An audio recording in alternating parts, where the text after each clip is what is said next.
Remember, we always start with a very simple story in order to then make it more complex, and we will see how it really can get quite complicated.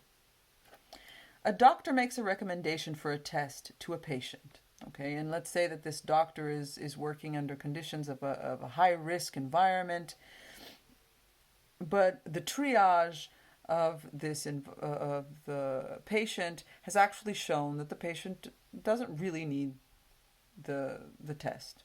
Okay, the doctor wants the patient to be well cared for, but not only cares about the patient.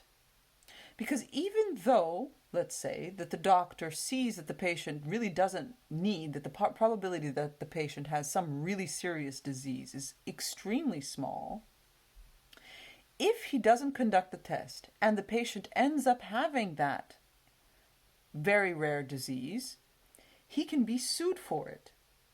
So he's thinking about his career as well, right? So the doctor is thinking about his career as well. The doctor may recommend the test even when it is nearly useless because, in this case, she is afraid of being sued, taken to court for malpractice, should, in the rare case, the patient be found to have something serious.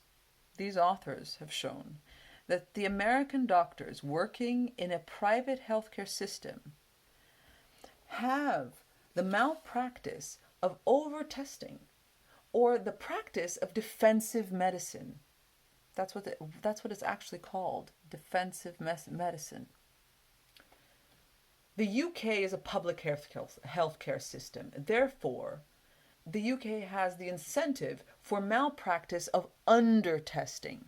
In the story above, the case would be reversed, such that the doctor may not recommend the test even when it is useful. The formulation of this game that I'm going to be presenting to you is inspired by Harrington.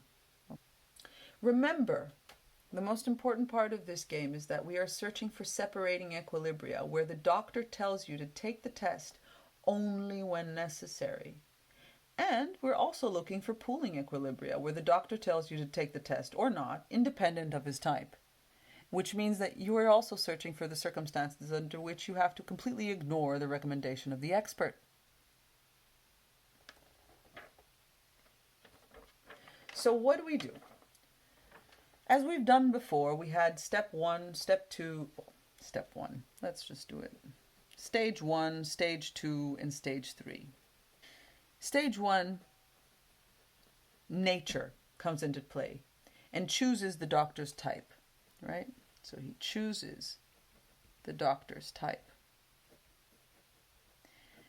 The doctor is essentially the sender of the message.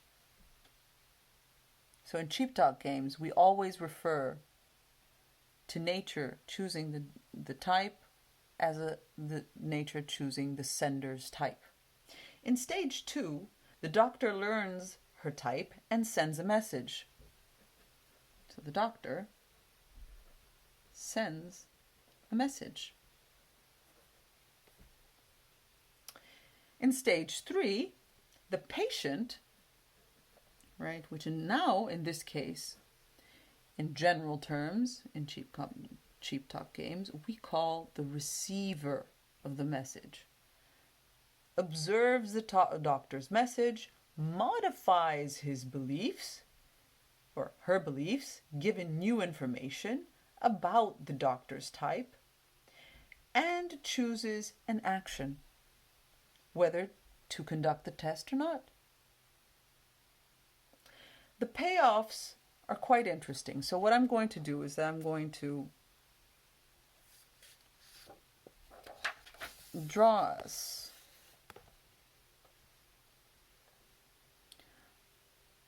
our super fun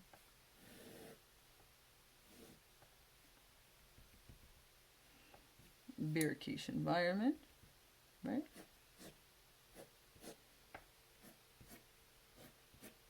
So remember that this is nature in the middle, and it chooses the type of sender, right? So the test is beneficial with probability P, and the test is useless with probability 1 minus p. Okay? Player 1, who is here, who is the sender of the message, is the doctor. He's the expert opinion, right? He's telling you what to do.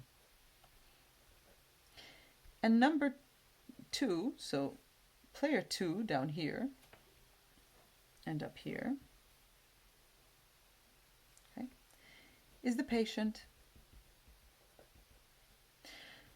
So the doctor can either choose to recommend the test when it's beneficial, or he can choose to recommend the test when it's useless. Or he can choose not to recommend the test when it's beneficial, or not to recommend the test when it's useful. Okay. Player 2, on the other hand, has the choice to either undergo the test or not to take the test, right? Or not to take the test. So test, not test, test, not test. Okay. So now we've described the dynamic game that's going on, right? We have a signal and we have the patient reacting. Now the conflict or the uncertainty of the patient of which branch he's on is going to be reflected in his payoffs. So if the test is beneficial to the patient, he prefers to test and he gets X for it.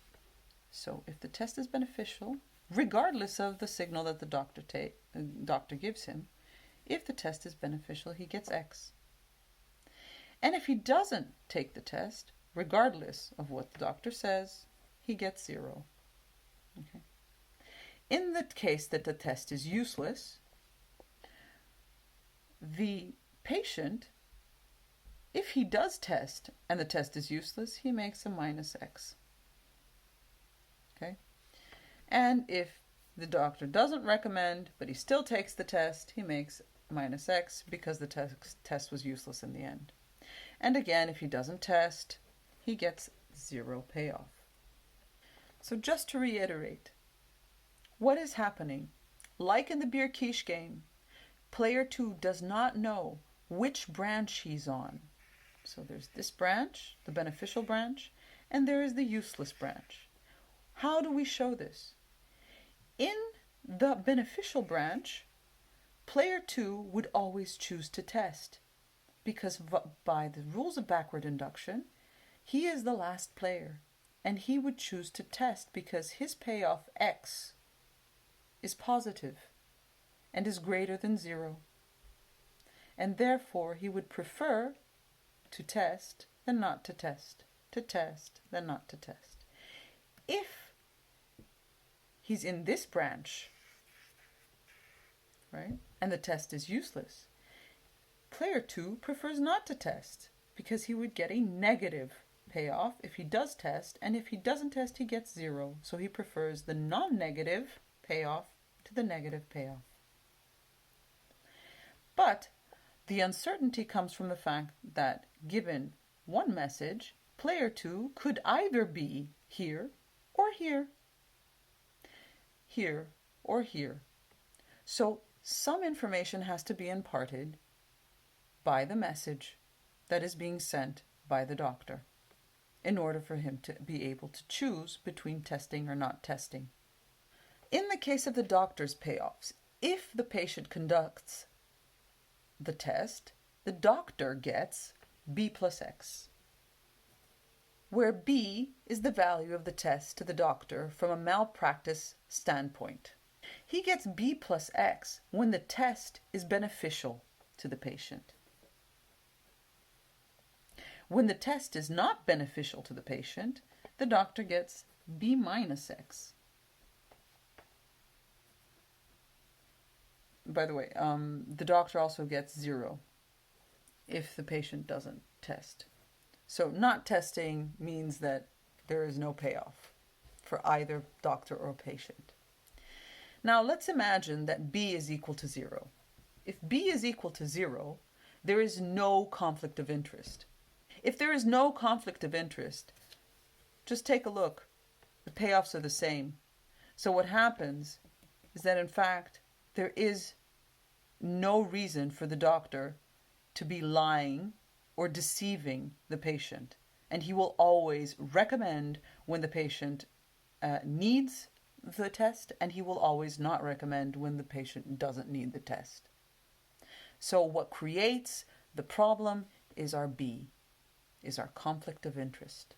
Otherwise, the payoffs are identical, and doctor will conduct the test only if necessary for the patient. Now, what is the case if B is greater than 0? Right? There exists a conflict of interest.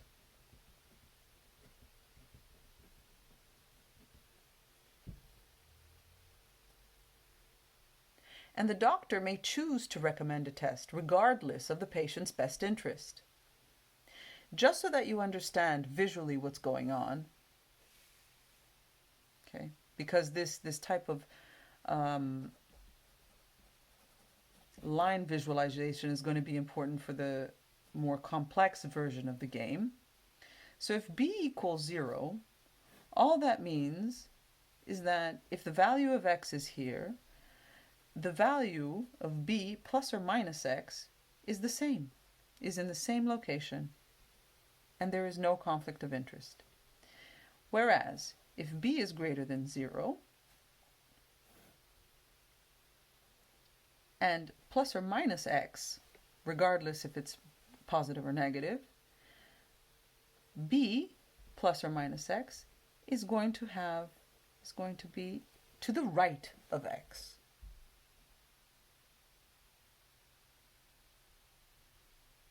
Okay? Because B is always positive, so it's always moving forward. It's always B greater than 0. Now we have the full description of the game. This is very nice. It took us forever, but cool.